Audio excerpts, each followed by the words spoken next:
कोल्हापुरातील खेळाडूंना कुस्ती, फुटबॉल नंतर ॲथलेटिक्स गेमच्या विकासासाठी झगडावं लागतंय।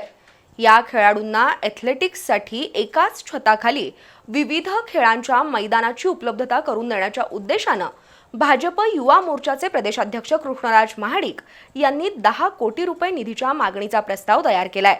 आज कोल्हापूर दौऱ्यावर आलेल्या मुख्यमंत्री देवेंद्र फडणवीस यांच्याकडे 10 कोटी निधीच्या मागणीचा प्रस्ताव कृष्णराज महाडिक यांच्याकडून देण्यात आला। लवकरच यावर बैठक घेऊन निर्णय घेण्याचं आश्वासन मुख्यमंत्री देवेंद्र फडणवीस यांनी दिलं। कोल्हापुरातील ॲथलेटिक्स या क्रीडा प्रकारासाठी खेळाडूंना पाठबळाची गरज आहे। एकाच ठिकाणी जलतरण, फुटबॉल, हेल्थ झोन यासह विविध मैदानांचा आणि खेळांचा विकास साधण्यासाठी निधीची गरज आहे। कोल्हापुरातील टाकाळा परिसरात भीमा हेल्थ झोन या कॅम्पसमध्ये आंतरराष्ट्रीय दर्जाचा एकमेव जलतरण तलाव आहे। या तलावाचा विकास, त्याच्या बाजूला असलेल्या फुटबॉल मैदानाचा विकास आणि याच कॅम्पसमध्ये असलेल्या व्यायामशाळेचा विकास यासह अन्य खेळांच्या विकासासाठी निधीची तरतूद करता येऊ शकते। याबाबत आज भाजप युवा मोर्चा प्रदेशाध्यक्ष कृष्णराज महाडिक यांनी कोल्हापूर दौऱ्यावर आलेल्या मुख्यमंत्री देवेंद्र फडणवीस यांच्याशी चर्चा करून 10 कोटी रुपयांच्या निधीची मागणी करणारा प्रस्ताव दिला।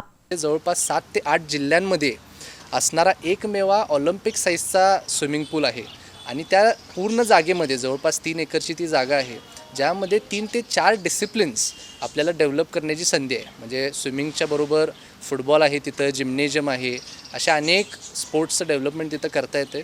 तर मी 10 कोटी रुपयाचा निधीची मागणी सन्माननीय मुख्यमंत्री साहेबांच्याकडे केलेली आहे।